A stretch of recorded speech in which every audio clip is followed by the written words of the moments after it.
Olá pessoal, aqui quem fala é o Murilo da página Murilo Critica e hoje nós vamos criticar a série Teen Wolf.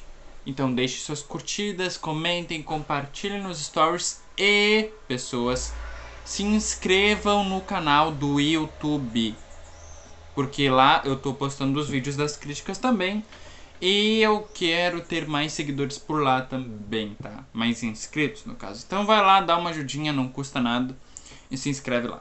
Bom, agora vamos voltar para a série Teen Wolf. A série Teen Wolf é uma série que foi de 2011 a 2017. Com teoricamente, 6 temporadas. Mas se você for dividir por arcos, vai ter 8 temporadas. Ah, mas como assim dividir por arcos?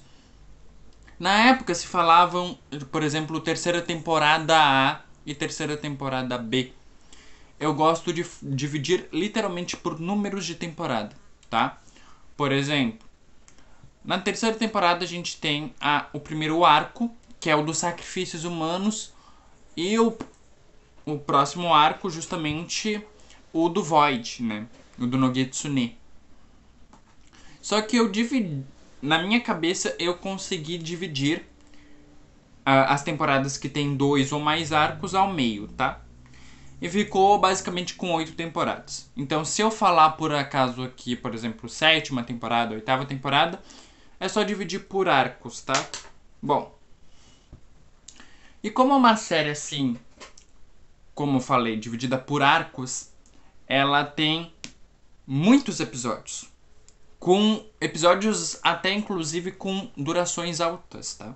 Com mais de 40 minutos, em torno de 40 minutos, 50 minutos de duração.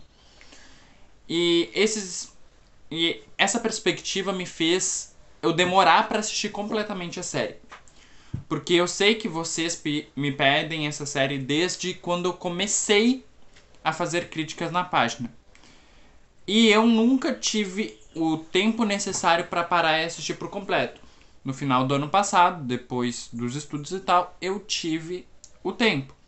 E eu demorei para assistir. Eu demorei em torno de 2 meses para assistir por completo a série. Assistindo 2 episódios por dia. Às vezes um por imprevistos, mas... Ou seja, demora. Demora para tu assistir a série.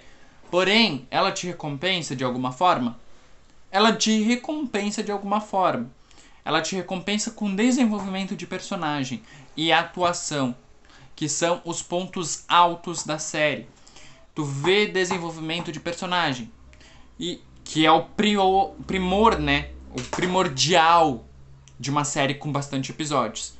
Se tu tiver uma série com bastante episódios e não ver desenvolvimento de personagens, você está assistindo uma porcaria. Então, já tô falando.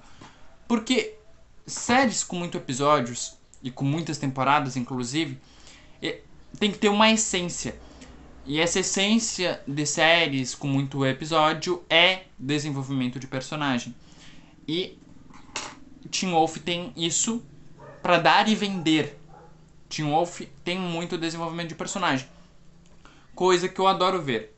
Por exemplo, a Lydia não é a mesma em comparação com a primeira, com a sexta temporada. Que a Lydia é um exemplo de desenvolvimento de personagem. O Scott não é o mesmo da primeira para a última temporada. O Styles, o Derek, eu posso fazer 1001 comparações da primeira com a sexta, que todos os personagens em si, né, todos, vão estar diferentes, tá? E esse desenvolvimento e essa primordialidade, como eu posso falar assim, de essência de desenvolvimento de personagem, é o ápice da série. Outra questão que eu vou levantar justamente agora na questão narrativa.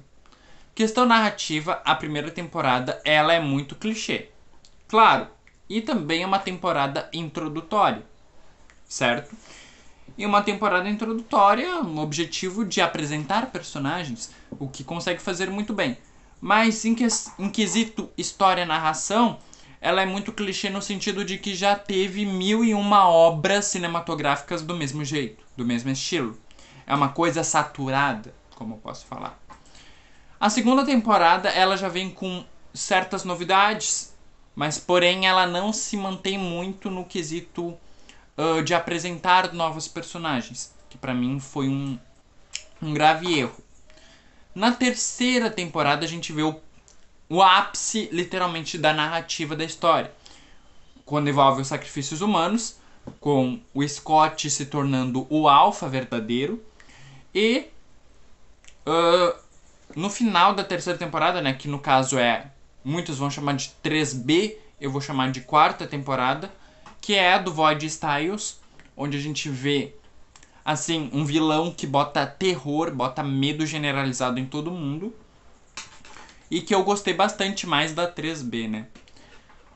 Agora, vamos indo para a quinta, que na verdade é a quarta temporada. Vamos falar pelo certo, quarta temporada. A gente tem um começo horrível, com um andar para um aprimoramento no final. Que no final melhora, mas o começo da quarta é ruim demais. A quinta temporada é um lixo. Me desculpa quem gosta, mas é um lixo. Os médicos do medo não dão medo nenhum. A gente vê a tal de besta de Gévaudan que, né? Tanto faz, tanto fez. Que só fica no último episódio, basicamente. E é isso. O que falar mais da quinta temporada? A quinta temporada é um lixo completo. E a sexta temporada, que é também dividida em 6A e 6B. A 6A, que é dos Cavaleiros Fantasmas, é melhor. A sexta temporada, o primeiro arco da sexta temporada é a melhor temporada, tá? Me xinguem, mas é a melhor. Dos Cavaleiros Fantasmas, é muito legal. É muito legal, sério mesmo. E a 6B, eu diria que tá no top 3. Ela encerra bem, mas o começo dela é muito ruim, tá? O começo da 6B é muito ruim e eu não gosto muito do arco também, ensino geral. Agora falando de outro quesito que não entra na narração. Eu já falei de temporada por temporada, porque Teen Wolf tem que falar no quesito narrativo, temporada por temporada. Efeitos especiais. Muito abaixo do esperado.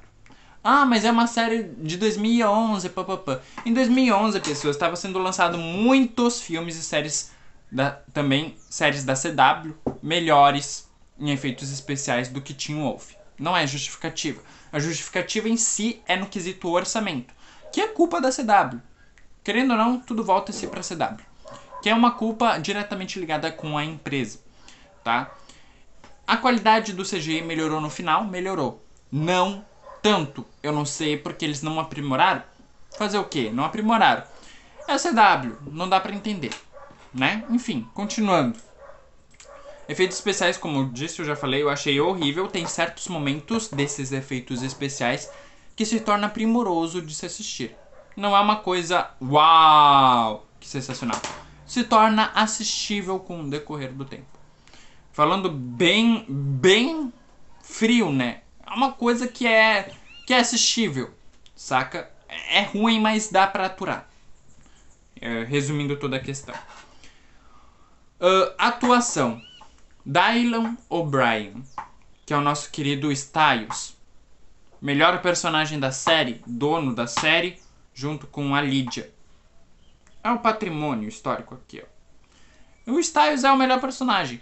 Gente, é o melhor personagem, é o melhor ator também, tá? Em quesito atuação, principalmente na temporada em que... do Void Styles, né? Tá louco, ele dá um show de atuação. Ele já dá um show de atuação interpretando o Styles. Mas quando ele vai como Void Styles, aí... ali é a essência da atuação do Dylan. Tem a Holland, que é a Lydia, né? Que na última temporada, na quinta, que eu não gostei muito, mas o que salva a quinta temporada é a atuação da Lydia. Que na quinta e na sexta temporada ela dá um show de atuação, querendo ou não, ela dá um show de atuação. E também temos o Tyler Posey, que é o Scott, né? Que o Scott, desde o início, todo mundo achando que ele era um atorzinho mediano, mas ele tem muita simpatia e ele consegue agradar o público Teen Wolf com o seu protagonista, tá? Temos também a Crystal Red, que logo de início eu achei a personagem dela muito fraca, mas com o decorrer das temporadas até chegar na terceira, porque todo mundo sabe o que acontece na terceira, a gente vê que a Crystal, ela deu a fama e a essência de uma verdadeira caçadora. Caçadora de monstros, vamos dizer assim, caçadora do sobrenatural. E eu acho que essa essência outros personagens não conseguiram passar, tá? Outro ator que eu dou créditos, e dou créditos porque ele interpretou um vilão cômico, estilo Loki, saca? E isso é muito raro de se ver, muito raro. Hoje em dia não está tão raro de se ver, mas na época era raro de se ver, que é o ator que interpreta o Peter Hale. Tá de parabéns, tá? Literalmente tá de parabéns. Conseguiu fazer um vilão, ao mesmo tempo esse vilão ele ser cômico e ao mesmo tempo ele ter...